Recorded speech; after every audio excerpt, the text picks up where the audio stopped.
Hey amigos, ¿cómo están? Sean todos ustedes bienvenidos a el episodio número 9 de Dialéctica Podcast. Estamos muy contentos porque estamos a solo 2 episodios de terminar con nuestra primera temporada. Muchas gracias a todas las personas que lunes tras lunes nos han estado escuchando y decidimos terminar con todo, ¿verdad? El día de hoy tenemos un tema bastante bueno, bastante candente. Estaremos hablando acerca de religión y dinero. Así es que ve y comparte este episodio, quédate con nosotros y siéntete bienvenido.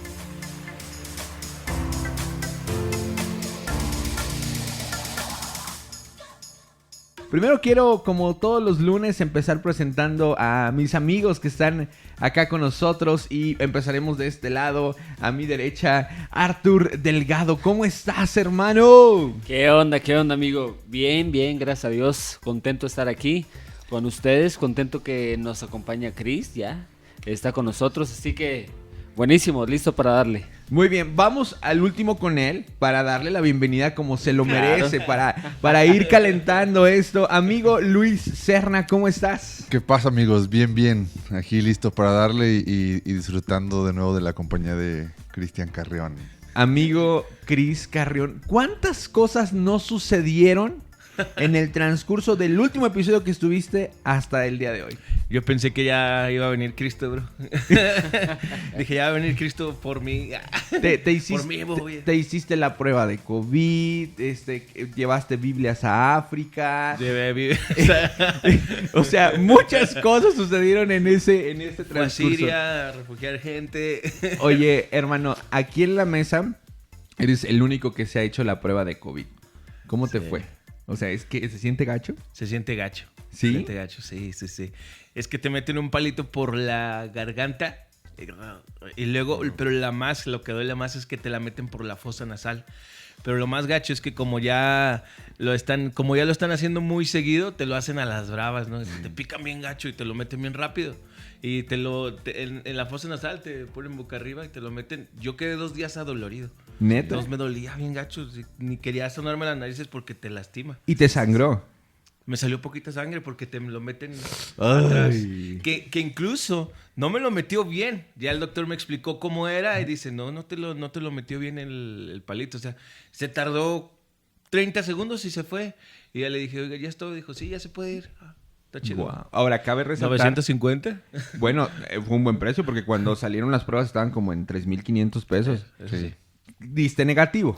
Di negativo ahí. Ajá. Gracias a Dios. Gracias a Aunque Dios. por prudencia te quedaste en casa.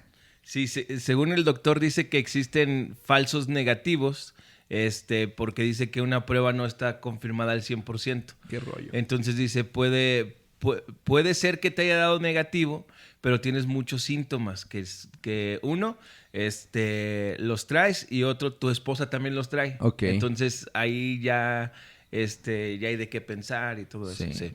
El COVID sigue siendo un misterio, ¿verdad, amigos? Sí. Un misterio total. Sí. Oigan, ahí vamos con las vacunas. Muy rápido, ahí vamos. O sea, ya ven que salió este plan de vacunación, la calendarización. Supuestamente la vacuna china, la CanSino, aquella con la que hablábamos que estaban haciendo pruebas en México, va a mandar un buen lote. Entonces se va a adelantar, se va a cortar el plazo. Y probablemente por ahí de enero empiecen a vacunar a las personas de 60 años. Wow. Entonces, porque empezaron con la primera línea de batalla, ¿verdad? Sí. Los doctores y todo Hay muchos eso. países que ya empezaron la vacunación. General. General, sí. General. Sí. En Estados Unidos ya... En Israel también ya empezaron la vacunación. Ya van a ser creo que 3 fases. Van en la primera y dentro de 2 o 3 semanas la segunda dosis. Buenísimo. Sí. En Estados Unidos también, me parece. Sí. Y está este dilema de si la vacuna se va a ofrecer en el sector privado o si no se va a ofrecer. Y si la vacuna tiene que ser universal y gratuita. Aunque también ya hay algunas notas que he estado leyendo donde varias empresas ya se comprometieron a comprar la vacuna para vacunar a sus empleados y que puedan rehabilitar el sector económico. Eso es y todo bueno. eso está chido. Está padre. Pero bueno, esperemos en Dios que todo esto avance. Nosotros estamos en el episodio número 9 y estamos muy alegres. Nos quedan 2 episodios y nada más queremos invitarles a algo. La temporada 2 se va a caracterizar por tener invitados. Ya tenemos algunos preparados en la mesa que nos emocionan mucho, Pero ¿a quién te gustaría que pudiéramos invitar a alguno de los episodios de la temporada 2? Estamos bastante abiertos hasta el punto en el cual nuestro contrato con la iglesia pueda claudicar, está en peligro, ¿ok? Entonces, o sea, tú déjanos ahí las recomendaciones. Oye, me gustaría que invitaran a esta persona, creo que tiene algo bueno que platicar. Y va a estar enfocado a poder conocer un poco más de su estilo de vida y contrastarlo con la palabra y todas estas cosas. Creemos que el primer episodio de la temporada 2 va a estar muy bueno. Muy bien. Pues religión y dinero, amigos. El mundo se consume en dinero. El dinero. Aprende algo. Tú puedes entrar a YouTube y encontrar algún documental. Le puedes poner religión y dinero y te van a salir cientos de cosas, ¿verdad? Cientos de investigaciones. Opiniones también de personas con peso social. Que quizá también vienen a influenciar sobre la vida de otras personas. Como tienen peso, entonces vienen y siembran ciertos ideales que se quedan en el corazón de las personas y eso les hace decidir más adelante. Pero quizá uno de los debates que constantemente más se pone sobre este tema es el contraste entre las riquezas de las organizaciones religiosas y la vida de Jesús, o la vida de aquella persona que predican, porque no nada más se centra en el cristianismo, ¿verdad? Uh-huh. ¿Qué opinan acerca de esto, amigos? Sí, podríamos hablar entre un poquito la falta de... Aparente, porque vamos a desarrollar ese tema y vamos a ver que está equivocada esta postura, pero la aparente contradicción entre el evangelio, la humildad que proclama, ¿verdad? La vida que llevaba Jesús, ¿verdad? Con ahora lo muy criticado, ¿verdad? Las riquezas de las organizaciones religiosas, ¿no? Creo que ahí radica mucho del problema en cómo la gente lo percibe, ¿no? Y también la otra cuestión que mucha gente habla es que cómo habiendo tanta pobreza en el mundo, ¿verdad? Las religiones, ¿verdad? O las organizaciones religiosas no dan, ¿verdad? Para solucionar este problema de pobreza, perdón. Creo que estas dos posturas o estas dos ideas son las que encontramos en general en todos los comentarios, en todos los blogs, en todos los reportajes, en todos los escritos respecto a criticar la religión y el dinero, ¿verdad? Como si estuvieran como divorciados, ¿verdad? Como que hay una dicotomía en el pensamiento de la religión y el dinero, como que no van, ¿verdad? Estos dos ideas o pensamientos son los que encontramos siempre. Y es que surge del corazón herido de las personas, porque tiene una raíz. Me acuerdo mucho de cuando vinieron los españoles, por ejemplo, como en México como cultura, los españoles vinieron trayendo un evangelio en el cual al final terminaron llevándose cosas de México y eso lastimó, ¿no? Es algo cultural que está, por ejemplo, aquí en México, ¿no? Culturalmente está lastimada la gente y todo viene desde muy atrás, es muy profundo. Sí. Entonces, como viene esa herida, la gente ya lo ven todo, ¿no? Y obviamente pues personas que han abusado de ese poder que han tenido, pues existe, ¿no? Sí, yo conozco varias personas, ¿verdad? Que tienen esta postura que dice Cristian, me parece muy interesante.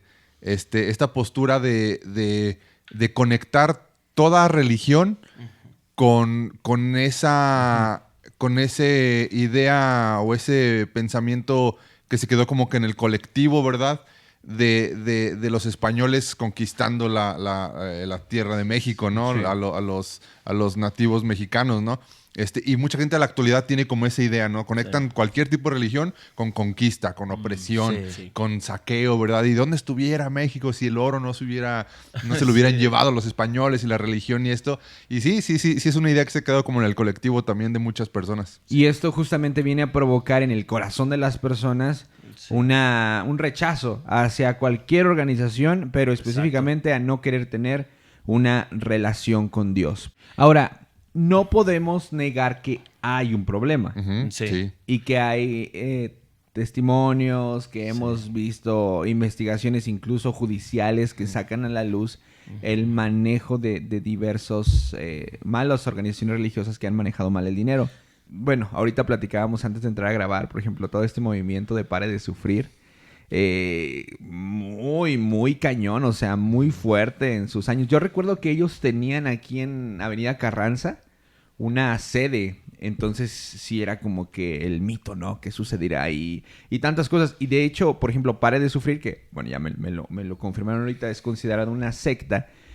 Abarcaba grandes programas televisivos y canales a nivel nacional, donde ellos ofrecían ciertas obras milagrosas o productos milagrosos, perdón, a cambio de dinero. Entonces, algo que encontraba es que muchas veces, hablando de este contraste, estas personas o estas sectas se dirigen hacia las personas que se encuentran desesperadas ante una situación financiera, de salud y todo eso. Sí. Pero ¿qué tan quebrado, qué tan dañado puede estar el corazón de una persona para poder lucrar con ese sentimiento del feligrés, del congregante, del fiel? Bueno, la Biblia dice que la raíz de todos los males, de líderes religiosos y de los que no son líderes religiosos, o sea, de cualquier ser humano, hombre y mujer, o sea, es el amor al dinero. Entonces, la raíz de todo es esto.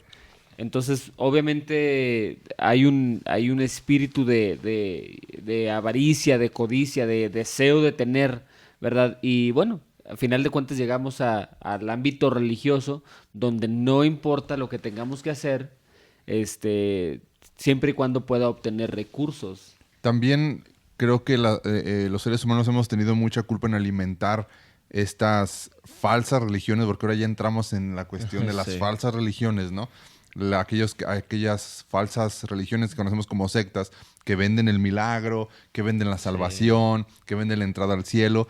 La raíz está en que las personas no quieren sufrir, ¿no? Y están dispuestas a pagar lo que sea por obtener la sanidad, por obtener la reconciliación de su matrimonio. Entonces, es ahí donde nosotros no hemos aprendido a aprovechar nuestros procesos, a depender de Dios, y caemos presas de estas personas que son manipuladas por el diablo, ¿no? Porque ¿qué puedes decir de una persona que se atreve a lucrar con el sufrimiento de alguien, ¿no? Eso es algo muy, muy perverso, ¿no? Claro. Entonces, creo que también la raíz está en que no hemos aprendido, ¿verdad?, a que el sufrimiento tiene un propósito, a que Dios está a nuestro alcance, no necesitamos intermediarios más que Jesús. Y entonces la gente cae presa de estos, la Biblia dice, ¿no?, de estos lobos disfrazados de ovejas, ¿no? Que lucran, ¿verdad?, con la necesidad de las personas, ¿no? Sí. Y eso es feo, ¿no? Eso a mí en lo personal como ministro de culto, ¿verdad?, me da algo como de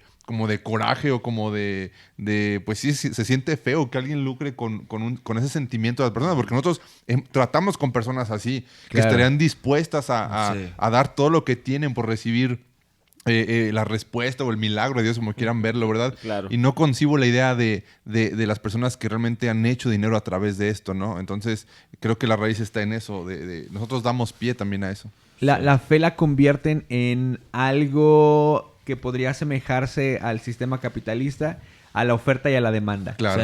Hay una necesidad, entonces diversas sectas se levantan. Yo tengo la manera... Yo tengo la manera en la cual voy a cubrir esa necesidad y aquí está la oferta, ¿no? Sí. Y vienen a salir a flote todos estos productos milagrosos, todas estas organizaciones que te venden milagros, etcétera, etcétera. Entonces... Sí. Tuvimos una temporada en una de las sedes de nuestra iglesia donde sucedía algo muy peculiar. Bueno, nuestra iglesia lleva a cabo la práctica del diezmo totalmente voluntaria, es parte de la generosidad de las personas, pero sucedió un efecto. Había una persona que constantemente llenaba el sobre, le ponía la cantidad que estaba dejando y ponía como que la razón por la cual necesitaba que se orara. Entonces entró un temor en nosotros en que la persona creyera que para orar por ese milagro ella tenía que pagar.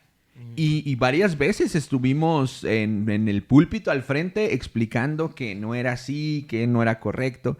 Y también, fíjate, es que también aquí quizá puede ser la parte de la concepción de las personas, lo que ellos crean. Recientemente, cuando fui a visitar a una persona para orar por ella, yo sabía que esta persona tenía mucho tiempo sin pararse en la iglesia.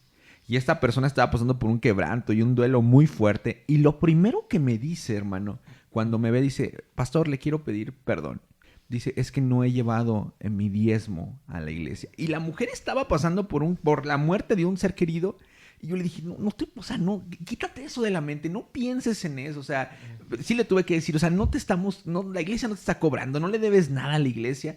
Porque después creció en mí el temor de pensar que quizá ella no iba, porque creía que la estábamos observando o viendo que quizá no había estado ofrendando. Claro. Pero si algo podemos dejar en claro en este momento, y creo que podemos dar pie a lo que viene, es que al menos en nuestra iglesia, y creo que es el deseo de Dios para las demás organizaciones, la generosidad tiene que darse de manera voluntaria.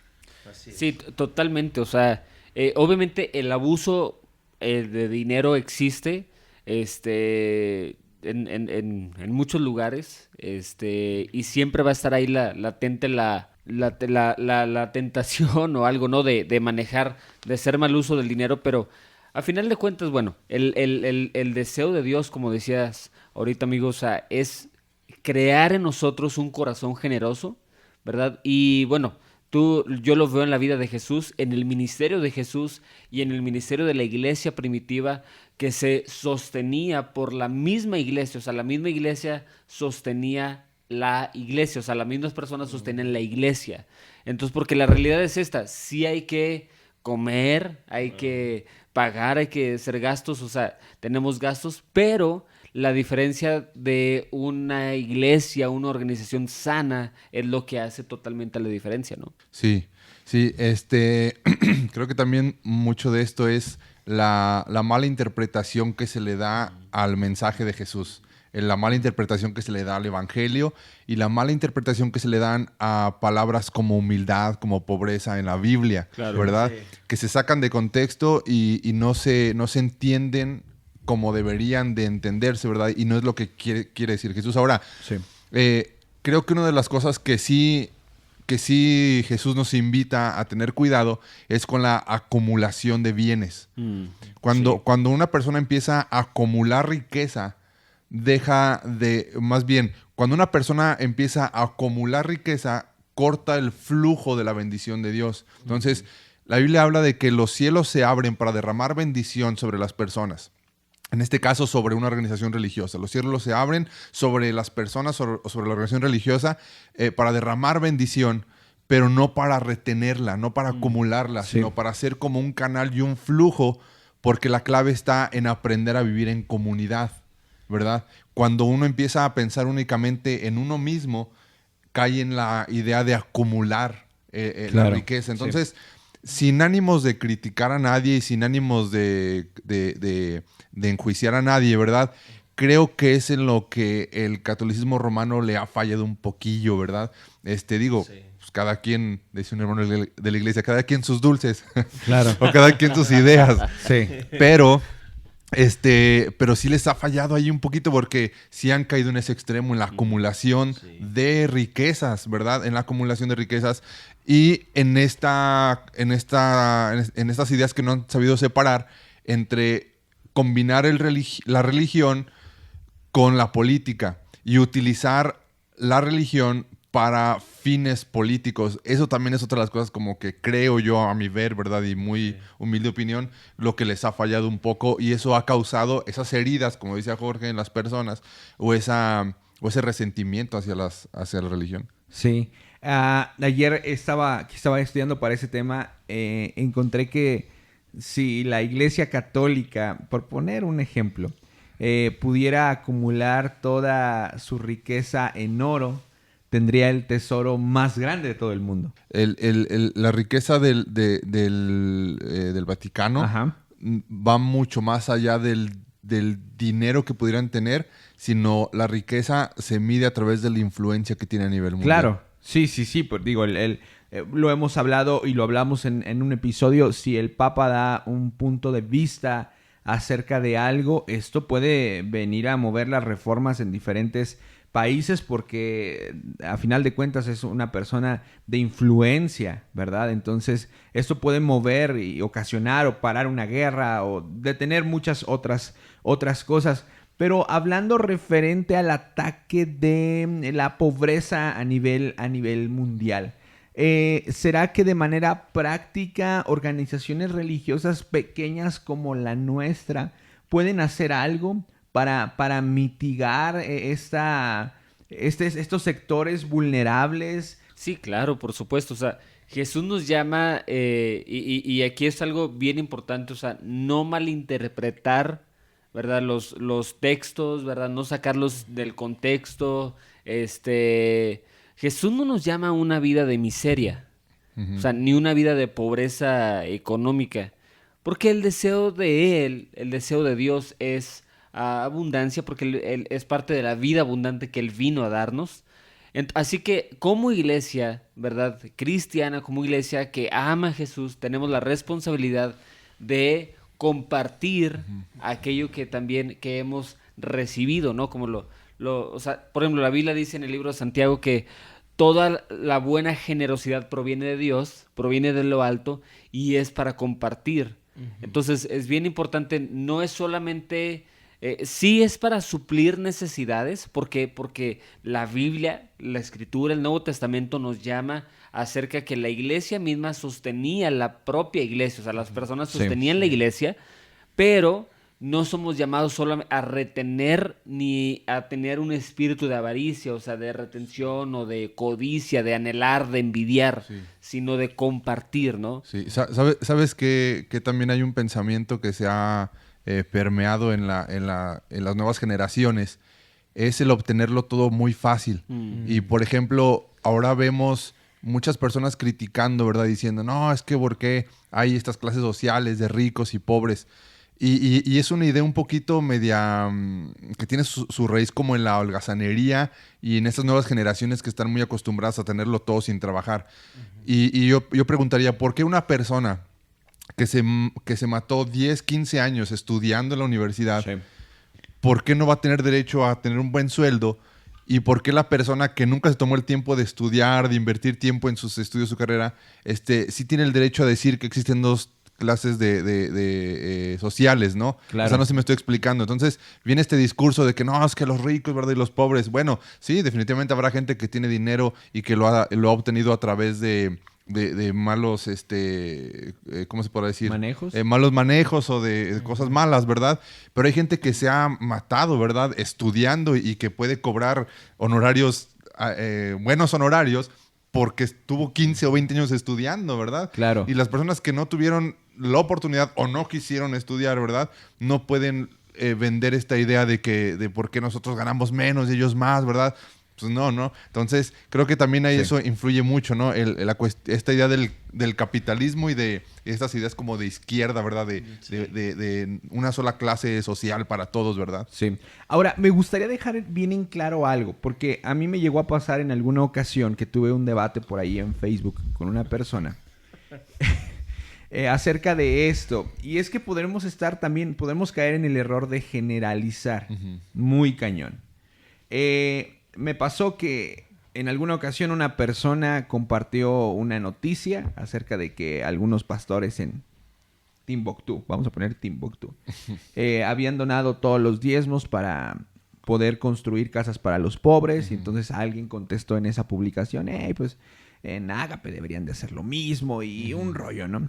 Entonces, aquí el error fue que yo me prendí. O sea, yo me enojé y digo, no lo maldije ni nada, pero respondí un tanto airado. El que se enoja pierde. El que se enoja pierde, y creo que empecé perdiendo. Entonces yo le decía a esta persona, mira, ni siquiera sabes exactamente lo que sucede dentro de la administración de la iglesia. Y empecé a comentarle algunos proyectos que teníamos. Por ejemplo, lo que hacemos en India con Barum, el centro de vida. Ahora vamos a abrir un centro de vida de mujeres. Lo que hacen el equipo de misericordia. Y todo esto, ¿no? Porque a veces tendemos a tener el error de ser lectores de encabezados. Sí. Las iglesias, los medios de comunicación en este momento, tienes que saber esto. Ellos, mientras más llamativo sea el encabezado, más clics van a obtener. Y muchas veces tú y yo, en esa misma pereza no vamos adentro de la nota para ver lo que verdaderamente dice. Y creo que esto se ha trasladado a la parte intelectual, a la investigación, a la retención de información de las personas. Únicamente nos gusta ver por encima. Sí. No dudo que haya ciertos movimientos fuertes de parte de la Iglesia Católica donde utilicen sus bienes para poder bendecir y atacar la pobreza a nivel mundial. Porque puede ser que alguien nos esté escuchando y nos pueda, así como yo enlisté ese día todos los proyectos que como iglesia local de un estado tenemos, ellos también me pueden decir, mira, nosotros pum, pum, pum, pum, pum, y qué rollo, ¿no? Sí. Obviamente, pues a lo mejor la comparación entre lo que se tiene y lo que se da como resultado una acumulación excesiva, que es lo que comentabas en un inicio. Claro. Ahora, en la iglesia en la iglesia sí tenemos la iglesia sí está comprometida a ser canal de bendición, es decir, enseñamos a dar, porque la Biblia enseña a dar, porque Dios es dador en su naturaleza, ¿no? El mejor versículo para demostrarlo es que Dios dio a su Hijo. Así Entonces, es, sí. la naturaleza de Dios es dadora y la iglesia es dadora. Así es. Y enseñamos a la gente a dar, pero también enseñamos a la gente a administrar para que no le falte. Ya. Claro. ¿Verdad? Sí. Creo que ese también es importante, supuesto. ¿no? Porque no solamente es el dar, sino también el capacitar para aprender a manejar la bendición de Dios y que no te falte el recurso, ¿no? Sí. Me gusta mucho en el Antiguo Testamento cómo las leyes del Antiguo Testamento, del pueblo judío, ¿verdad? Abarcaban a toda la clase social y decían que de tu campo, ¿verdad? Que tú sembrabas, tú ibas a dejar las esquinas sin cosechar. Más bien, ibas a dejar las esquinas sin recoger el fruto. Tú ibas a recoger el fruto de todo el terreno, excepto las 4 puntas del terreno, porque esas 4 puntas eran para las viudas, para los huérfanos y para los pobres, ¿verdad? Y después ellos se iban a encargar de sembrar esas esquinas de ese terreno. Entonces, fíjate, tú les estás, como la esencia es darles como el arranque, ¿verdad? Darles como la materia prima, en ese caso el pedacito de tierra, pero en las siguientes temporadas les tocaba a ellos sembrarla. Entonces tú les enseñas a dar para desatar la bendición de Dios, ¿verdad? Para demostrarle a Dios que tú dependes de Él y no del dinero, que tu gozo está en Él y no en el dinero, pero después también les capacitas para que no les falte, para administrar correctamente, ¿no? Entonces, creo que todo eso tiene que ver con entender bien lo que la Biblia dice del dinero, Jesús mismo, y no andar con estas ideas medias torcidas, ¿no? Sí, claro, o sea, creemos rotundamente, ¿no? O sea, en que Dios es el dador de absolutamente todo. Entonces, yo creo, una cosa aquí, ¿no? Como un paréntesis bien importante. Yo creo que la Biblia enseña que toda persona puede vivir bien si trabaja bien. Sí. O sea, no se trata de...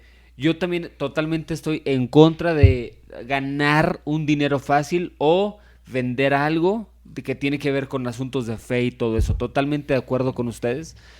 Pero también creo que la Biblia, porque la Biblia lo dice, el obrero es digno de un salario. O sea, la Sí. persona que se dedica a la obra de Dios, ¿verdad? Que se dedica a ministrar, no lo hace por dinero. No lo hace No es su motivación. no es su motivación. Sin embargo, la Biblia dice que debe también ser de alguna manera remunerado Sí. por lo que él está haciendo. Y vivir sencillamente, ¿verdad? Yo creo eso. O sea, vivir sencillamente, no en la opulencia, ¿verdad? Pero sí sencillamente y, ¿verdad? Cubriendo sus necesidades principales. Sí. Entonces, porque es un hombre que trabaja, es una mujer que trabaja. Ujú. El proverbio dice, ¿no? El que trabaje, que coma. Entonces Dios no está peleado con eso. Lamentablemente muchos tienen una lucha con el dar y lo justifican con que la iglesia pide dinero y lo usa mal y lucra y todo ese sentido. Pero bueno, ese es otro tipo de personas, ¿no? Sí. Pero, sí, Perdón, y ya nada más quiero aclarar también otra cosa, otro asunto bien importante, es como un paréntesis. Es que la gente dice, es que Dios no tiene necesidad de nada. Y esa es una realidad. Dios no tiene necesidad de nada, pero yo sí tengo necesidad de dar. sí. La razón por la cual somos generosos no es porque Dios necesite, es porque yo necesito dar. Ajá. Es como la adoración. Sí. O sea, Él necesita mi adoración para Él sentirse adorable, por así decirlo, o glorificado. No, pero yo soy el que necesito adorarlo. Sí. Entonces, es bien importante abrazar esto. la comunidad de creyentes, ¿verdad? Los que nosotros nos dedicamos a la iglesia, como decía Luis, somos ministros de culto, o sea, podemos ser sostenidos, ¿verdad? Por la misma obra de Dios, ¿verdad? Como muchos otros hombres y mujeres siervos de Dios, ¿verdad? Pero también somos generosos. Sí, claro. Sí. Pero también no solamente es recibir, también es Claro. ser Es generosos, dar, es dar. Entonces, a eso somos llamados, ¿verdad? Yo- Saber recibir y a saber dar. Ahorita que dice eso, Arthur, y mientras planteamos como la estructura para desarrollar ese tema, les comentaba que una pregunta que hizo como así ruido en mi corazón, ¿verdad? Es que no sé si mucha gente considere que quizá el dirigir una iglesia no sea un trabajo. Buenísima Ajá. pregunta. ¿Verdad? Quizá mucha gente lo ve como que es que eso no es un trabajo, ¿verdad? ¿Por qué saco esto por conclusión? Y estoy únicamente como suponiendo, ¿verdad? Es porque la gente cree que no se tiene derecho a vivir de esto, ¿verdad? Claro. O sea, no, es que no es un trabajo, ¿verdad? ¿Por qué se va a vivir de eso, ¿verdad? Entonces, quizá mucha gente crea que no es un trabajo, ¿verdad? Que no es digno de un salario, ¿verdad? Que no es digno de vivir de lo que hace. Un chavo me preguntaba y tenía esa pregunta, ¿no? Y decía lo mismo. Y yo le platicaba a él, ok, aquel trabajador que está en la zona industrial, ¿no? Que trabaja en una línea de producción, trabaja para que haya un producto terminado y al final recibe una remuneración, ¿no? Y le decía, si para ti es importante que te paguen por terminar un producto, también es importante que recibas algo por enfocarte en las personas. Claro. Porque el hecho que tú me digas por qué él va a recibir, estás diciendo que es más importante un producto que una persona. Un alma. Que un Wow. alma. Y un ministro se enfoca en personas. Sí, claro. ¿sí? Entonces, y le decía, por eso él recibe algo. Sí. Buenísimo. Es algo Y que es la trabajador. la gente es bien rara porque, mira, si tú ves a una persona así harapienta en la plaza de fundadores aquí en San Luis ¿Qué es Potosí. harapienta? ¿Qué es harapienta? Ajá. Bueno, así como sucio y con ropa ok, así ok, rota. sí, sí, sí. Predicando el evangelio en una plaza, lo tachas de loco. Ya. Wow. Y luego ves a un predicador con un traje de marca en un auditorio.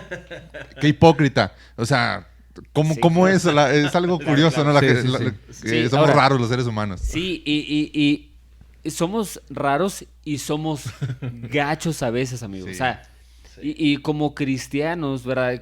Quiero comentar esto. A veces como comunidad de creyentes, ¿verdad? A veces también hemos sido malos con aquellos que nos vienen y nos comparten la palabra en el nombre del Señor. O sea, he sabido por ejemplo, de pastores, ¿verdad? Que han dado tanto a la iglesia y la iglesia, o sea, sin ningún tipo de interés económico o viviendo muy, pero muy escasamente, o sea, Sí. muy por debajo de, o sea, ni siquiera teniendo que trabajar horas extras en alguna empresa, en alguna fábrica, o sea, ese es el otro lado. O sea, personas que, en mi opinión, tienen todo el derecho a vivir mejor y sin embargo están viviendo muy por debajo. Sí. Sí. O sea, a veces, lo voy a decir indignamente. Wow. Sí. O sea, y eso está triste, honestamente. Ahora, me surgen dos preguntas con esto. La primera, ¿la iglesia es responsable de las finanzas de su pastor Totalmente, o de su líder religioso? totalmente. ¿Sí? Totalmente si vive en los parámetros correctos. Por ejemplo, esa es mi opinión. O sea, un lujo fuera de lugar no debe de, o sea, no Sí. va. Si no entra.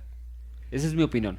O sea, un lujo, Ok, suponiendo. Me salí bien manchado, pero eso está bueno. sí. Tú como organización sostienes a tu pastor con 10,000 pesos al mes, Ujú. poniéndole números. Pero el pastor es bien administrado y decide juntar para una camioneta del año. Es correcto. Es correcto. Pero de ahí a que el líder religioso exija que se le dé Esa es la esa diferencia. camioneta, ya hay una bronca, ¿no? Sí, claro. sí, Ok, claro. vamos con la siguiente pregunta. ¿Cuál sería entonces el parámetro correcto para el sostenimiento de un líder religioso para que no caiga en lo desatendido y no llegue a la riqueza Sí. extrema, a la opulencia? Sí, mencioné hace un momento esta frase. Toda persona tiene derecho a vivir bien si trabaja bien, incluyendo el pastor. incluyendo la vida del ministro. Sí. ¿Sí? ¿Por qué? Porque su trabajo es igual de valioso que el de un gerente en la zona industrial. Totalmente. Entonces, pero aquí hay varios factores que hay que ver. Entonces, primero, obviamente, tienes que ver tu presupuesto, tus necesidades.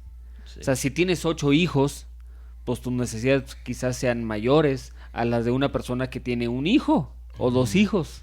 Entonces, necesitas empezar, o sea, necesitas ver un presupuesto, ¿verdad? Yo creo esto, no puedes vivir por encima, ¿verdad?, de las personas a las que tú diriges. O sea, no puedes vivir económicamente superior en el sentido de que, o sea, no puedes ser un pastor rico o un pastor con mucho dinero y ovejas pobres. Buenísimo. Eso no va acorde. Sí, no.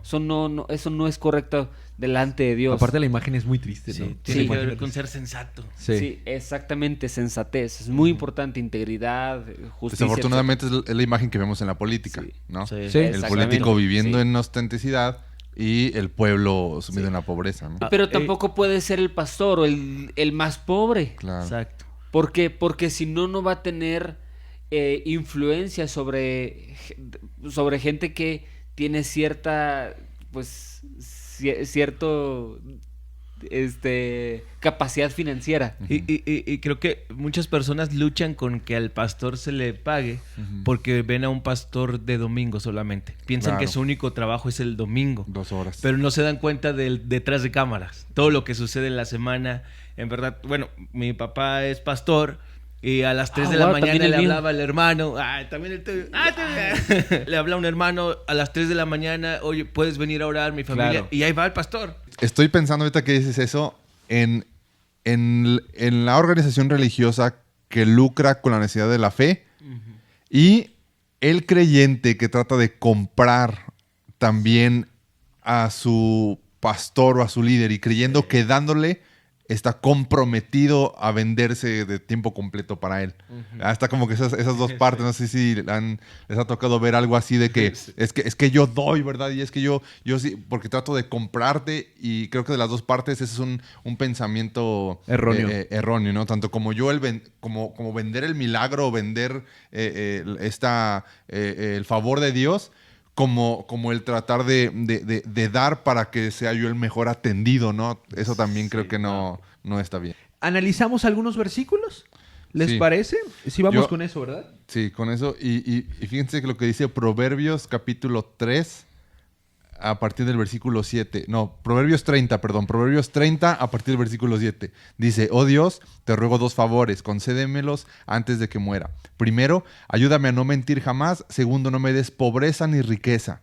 Dame solo lo suficiente para satisfacer mis necesidades. Pues si me hago rico, podría negarte y decir, ¿quién es el Señor?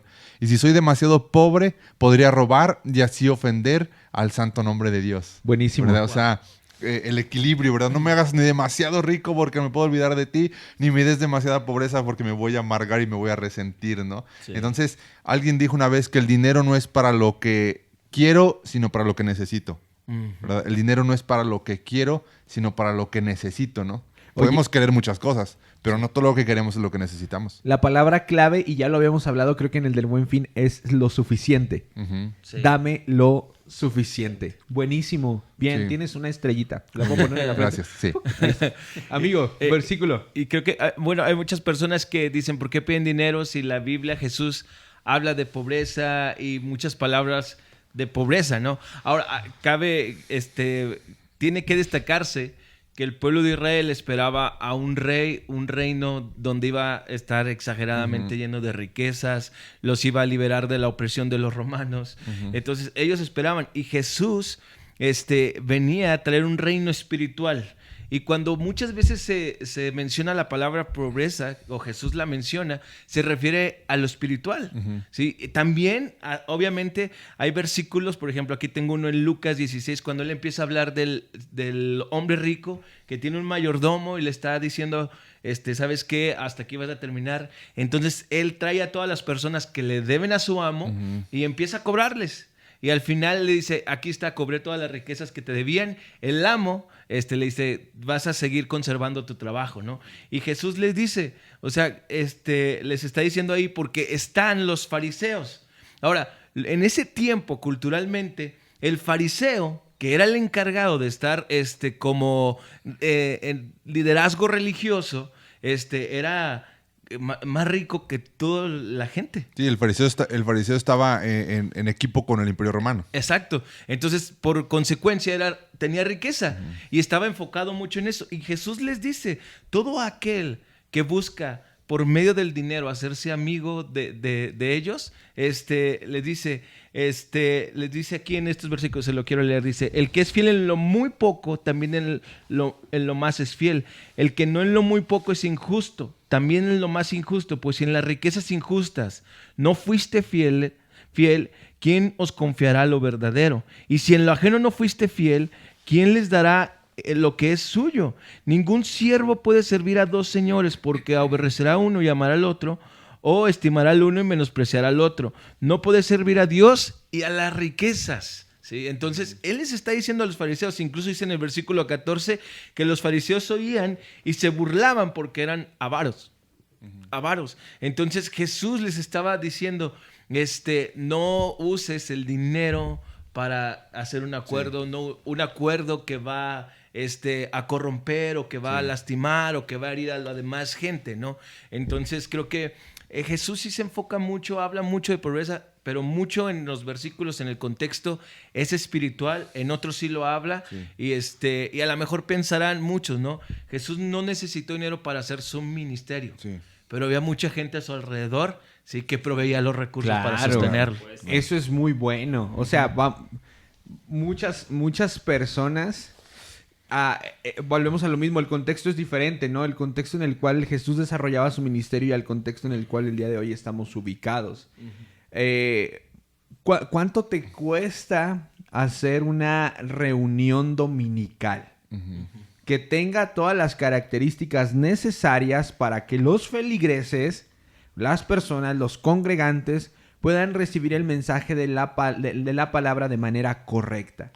Bueno, no sé si lo transgiversé, hermano, pero hablar acerca del lugar, de lo que cuesta tener un lugar, un local, los servicios que generan un costo, el equipo de sonido, todo eso. Muchas personas dicen, pues Jesús no necesitaba nada de eso. Pues no, brother, porque era quizá un menor número de personas, o no sabemos si todas las personas que estaban escuchando el mensaje de Jesús lo recibieron como tal por estas quizá cosas que rodeaban al contexto en aquella conversación, en el Sermón del Monte. Quiero dejar algo bien claro, y esto lo repito mucho cuando hablo acerca de comunicación en la iglesia. Para nosotros, el mensaje que está escrito en la palabra de Dios es un tesoro grandísimo. Y vamos a hacer todo lo que esté en nuestras manos para que ese mensaje llegue a cada una de las personas que lo están escuchando. Si necesitamos quizá invertir en un buen equipo de sonido, lo vamos a hacer. Si necesitamos invertir en un lugar donde quizá el calor no esté ahí matando a las personas y les permita estar distrayéndose, lo vamos a hacer. Y justamente creo que es una de las cosas que vale la pena aclarar. Sí. La pobreza no es sinónimo de pecado ni es sinónimo de mayor espiritualidad. Exacto. Y tampoco la calidad está peleada con la fe. Entonces, lo que le da poder a la iglesia es el mensaje del evangelio, es la palabra de Dios, es Jesús mismo quien la dirige también, ¿verdad? Es lo que le da el poder a la iglesia. Pero eso no quita que tengamos cierta responsabilidad en hacer cosas de calidad, ¿verdad? Y eso mucha gente como que le choca. Y volvemos al punto que había comentado, ¿no? O sea, alguien predicando con una cartulina enrollada como bocina en una plaza, pues nadie lo toma en cuenta. Y alguien predicando en un excelente auditorio, ¡ay no! ¡Qué necesidad! Realmente es una cuestión del corazón. Y ahí entramos en el punto también de que el dinero no tiene, ¿cómo llamarle? Esencia, no tiene voluntad, sino las manos que lo dirigen, ¿verdad? O sea, es como la música. como el instrumento, perdón. Un teclado, una guitarra no tiene alma, no puede expresar, Claro, es quien lo toca, claro. ¿verdad? Es quien lo ejecuta. Igual el dinero no puede expresar si el dinero no es bueno ni malo, ¿verdad? Porque no tiene alma. Más bien son las manos las que lo administran, las que pueden estar corrompidas de alguna forma. Entonces, para ir aterrizando, ¿cómo responderíamos a la pregunta? El evangelio no está peleado con la prosperidad. Bueno, la Biblia hay claros ejemplos, ¿no? Veo a Jesús predicando en el monte, lo veo en una sinagoga, que era un lugar donde se juntaban gente importante. Claro. Y ahí estaba predicando. Más adelante Pablo, predicándole a la gente en las calles, pero también me acuerdo cuando predicaba en el Aerópago. Ajá. Ahí estaba. En el mejor auditorio de aquella el mejor época. auditorio de aquel tiempo, donde no se necesitaba un micrófono, pero la ecualización o el lugar estaba diseñado. Bueno, si te gusta estudiar mucho, métete, estúdialo, analízalo, pero estaba diseñado para que de la posición donde estaba pudiera escuchar hasta la última persona y lo escuchara claramente. Buenísimo. Entonces, vemos todo esto. O sea, obviamente la cultura está cambiando, los tiempos van cambiando. En ese tiempo, lo mejor era una sinagoga. A lo mejor en este tiempo, pues un auditorio con un buen sonido para que la gente pueda llegar, pueda escuchar bien. Los tiempos cambian. También tenemos que entender eso, ¿no? Los tiempos van cambiando. Antes, no sé si sabes un poquito de los carros, antes el Ford GT40, o sea, tú lo veías y era lo máximo. Hoy en día, bueno, por ser clásico también sigue siendo lo máximo, ¿no? Pero ahora sacan un Mustang, un año 2020. Obviamente va a ser mejor. Los tiempos van cambiando, ¿sí? Nosotros nos vamos, ¿cómo es esa palabra? Nos vamos renovando, nos vamos, la iglesia también lo hace, ¿sí? La iglesia también tiene que ser cada vez más excelente. Es algo que claro. Jesús pagó el precio por la iglesia. Y obviamente nosotros somos la iglesia, pero adecuamos el lugar para que la gente pueda venir, pueda estar en un lugar donde se sienta cómoda, donde pueda tener la atención al mensaje. Claro. Entonces, Yo veo a Pablo, por ejemplo, en la iglesia de Corintio, ¿verdad? Que tenían problemas ahí con lo de, creo que no me equivoco, que era Corintio, que tenían problemas con la cuestión de sostener a Pablo, Sí, ¿verdad? Y Pablo dice, no voy a poner carga sobre ustedes. Sí. Yo cada vez que he ido a visitarles, yo trabajo y ustedes han visto que no he Sí. sido carga para eso. Pero, por ejemplo, veo escribiendo Pablo a los filipenses y les dice, gracias, ¿no? Por la generosidad. Entonces, creo que ahí la enseñanza de Pablo para los que dirigimos de alguna forma a la comunidad de la iglesia, al cuerpo de Cristo, es aprender a no poner cargas pesadas en aquellos que no pueden llevarlo. Claro. ¿Verdad? Y aprender a ser de buen testimonio, ¿verdad? Para las personas, ¿no? También quisiera agregar que el dinero es para gente con responsabilidad. Tener dinero implica un compromiso con nuestra familia, con quienes nos rodean y con nuestra comunidad. Sí. Y esa es la esencia del evangelio, aprender a vivir en comunidad. Entonces ahí yo conecto con que el evangelio no está peleado con la prosperidad. Pues la Biblia en sí, ¿no? Se me venía a la mente ahorita la imagen del tabernáculo y todos los materiales de calidad que se necesitaban para construirlo. Claro. La vida de los sacerdotes, cómo ellos Sí. podían tomar de la ofrenda que las personas traían en sacrificio. Y tantas otras cosas. Entonces, ¿podríamos terminar animando a las personas a que puedan experimentar una vida de generosidad? Hablábamos de la intención del dar, ¿verdad? Sí. Y hay una frase muy conocida que está un poquito como fuertezona, ¿verdad? No se voy a ofender a nadie, pero esta frase dice que el infierno está lleno de buenas personas, ¿verdad? Sí. O sea, el infierno está lleno de personas que dieron a los pobres, que dieron a los orfanatos, que dieron a las viudas, ¿verdad?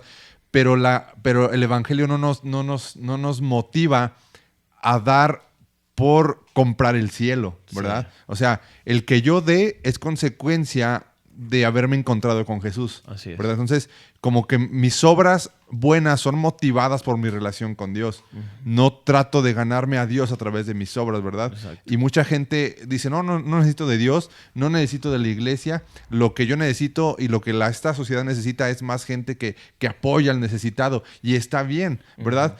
Pero desafortunadamente la esencia del dar tiene que estar conectada y ser resultado de una comunión con Dios. Así No es. solamente el dar sin estar conectado con Dios, ¿no? Y es que muchos dan para librar su alma, ¿no? Sí, sí. claro. Ya dieron, ay, me siento libre en mi alma. Es como una forma de pago. Entonces podríamos aclarar también, la salvación no se compra. Sí, no. No, jamás. Jamás. Entonces, la salvación no se compra. Los milagros no se compran. No se venden, ¿verdad? El favor de Dios no se puede comprar de ninguna forma, ¿no? Exacto. ¿Están de acuerdo con eso? ¿O no? De acuerdo. Y es que desde el Génesis, los recursos han sido para construir un lugar para que la gente pueda venir y reunirse y para proveer a la persona que está enfrente. Nunca ha sido para algo espiritual. Sí es espiritual en el sentido de que doy porque espiritualmente Dios me lleva a hacerlo, pero no tiene nada que ver con el don. El dinero puede comprar un don o el dinero puede comprar un milagro. Jamás.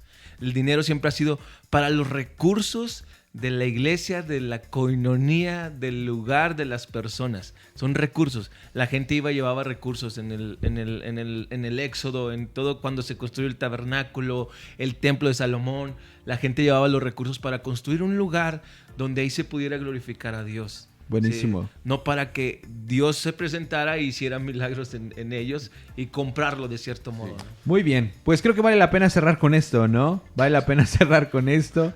Fue una muy buen episodio. Le damos muchas gracias a todos los que estuvieron con nosotros.